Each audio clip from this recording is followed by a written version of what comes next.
Welcome back to the Deep Dive. Hey there. Today we're digging into some real 1980s RC nostalgia. We're talking about those classic Tamiya ORV chassis cars. Oh, yeah, the off-road vehicle platform. You know, the Frog, the Subaru BRAT, Blackfoot, Monster Beetle.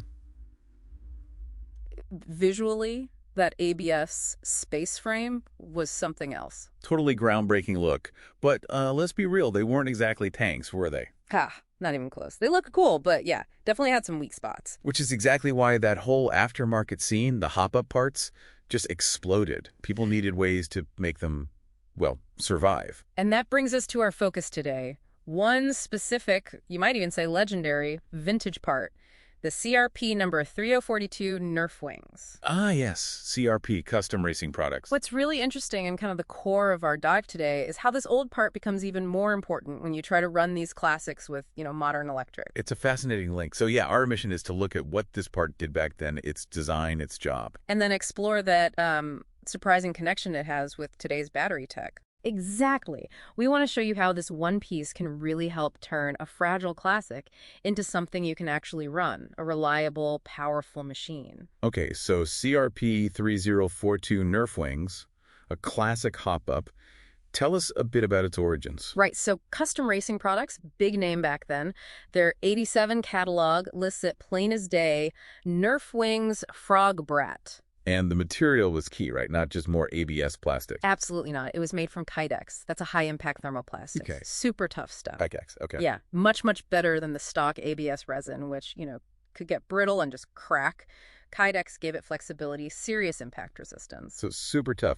But the name is interesting, Nerf Wings, but it also acts as a skid plate. That's the clever bit, the dual purpose. As Nerf Wings, they stick out the sides a bit. All right. Protects those exposed rear trailing arms, the suspension pivots, even the wheels from side hits or getting tangled up with other cars in a race. Makes sense. And the skid plate function. That's maybe even more important, especially now.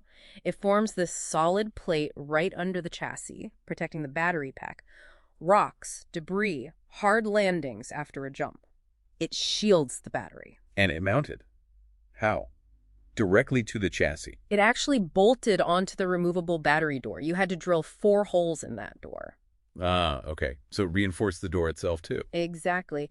And CRP intended it to work with their other bits, like chassis stiffeners, a front bumper, a whole system to toughen up the ORV frame. It really sounds like it was considered essential back then if you wanted to race or just bash around without constant repairs. Oh, absolutely. Ask anyone who ran one seriously back in the day. It transformed the car's durability. But you're saying it's even more vital now. Why? Because it bridges that gap. It lets you take something fragile, something maybe you just put on a shelf, and turn it into a reliable runner, a fun basher. By protecting what exactly? Well, the battery, first and foremost. Modern LiPo batteries, which we'll get into, can be more vulnerable to puncture than the old Nywards. Plus, it still protects that rear suspension, the gearbox hanging out back there, and even the rear wheels from direct side impacts. It just adds so much robustness. Any downsides? Weight. Yeah. Handling. I mean, technically, yes, it adds a tiny bit of weight, maybe fractions of a second slower acceleration, longer braking, but it's negligible. Right. And interestingly, because it's mounted low, it actually lowers the center of gravity slightly, which, if anything, probably helps stability. The trade-offs are tiny compared to the huge gain in, well, not braking stuff, especially with that aging vintage plastic. Okay, let's pivot to the modern challenge then. Power.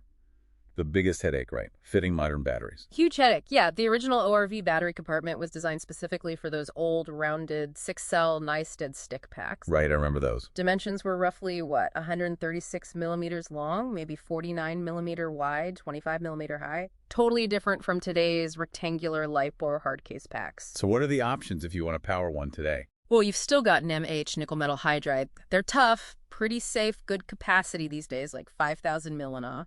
But they are heavier, and the power does tend to drop off as they discharge. Okay, and the other option? LiPo. Lithium polymer, lighter, higher voltage, usually 7.4 volts for a 2S pack, and they deliver consistent power, lots of punch. But. There's always a but. Safety, right. LiPos need care.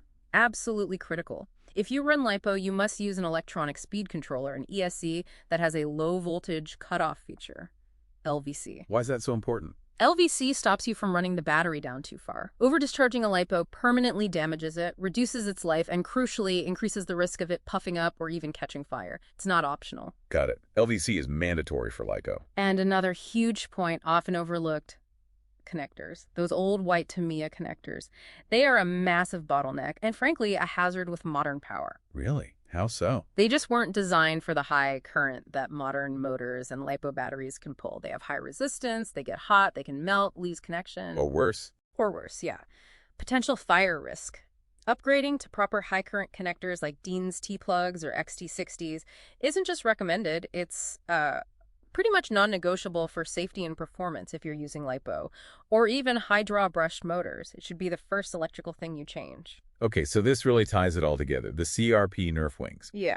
It sounds like they're not just a nice-to-have protective part anymore. They're almost an enabler for safely using modern LiPo power in these old cars. That's exactly it. The Nerf Wings, by providing that robust under-battery protection, directly reduce the risk of damaging a LiPo pack through impact or puncture. It makes using them much, much safer in these chassis. So if someone wants to build, say, a reliable runner, just something fun and durable, what's the path? For most people, this is the sweet spot. You'd install the CRP 342 Nerf Wings, definitely. Right. Then choose your battery carefully. Either find a modern LiPo that's specifically shaped to fit older Tamiya compartments, some brands make these, or use a good quality high-capacity NEM-H pack. And the electronics. Upgrade the speed controller to a modern brushed ESC that has that LiPo LVC feature, even if you start with NEM-H. Something like a Hobbywing 1060 is a popular, affordable choice. And absolutely upgrade those battery connectors. Dean's or XT60. Right. Get rid of the Tamiya plugs. Immediately. What about pushing it further? A high-performance build. Okay, so everything we just said for the reliable runner still applies. Nerf Wings, good ESC with LVC, new connectors. But more power means more stress. Exactly. The stock ORV gearbox is notoriously fragile, so you'll need to look at drivetrain upgrades. An MIP ball differential is almost essential to handle more power reliably. And a motor. Then you could consider a mild brushless motor system. Mild, and this is a big but. We strongly, strongly advise against trying to run 3S LiPo, that's 11.1 volts. The power is just way too much for the chassis, and especially that gearbox design. You're almost guaranteed to shred gears or break other parts. Catastrophic failure is likely. Stick to 2S LiPo or NEM-H. Good warning. So it's really incredible how this one vintage part, the CRP Nerf Wings, becomes such a key piece for bringing these awesome old cars safely into the modern RC world.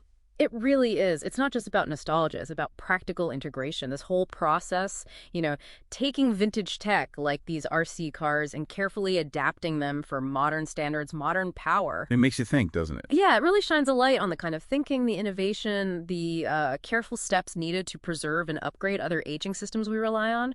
It's about bridging that gap between past and future, making things reliable and powerful again.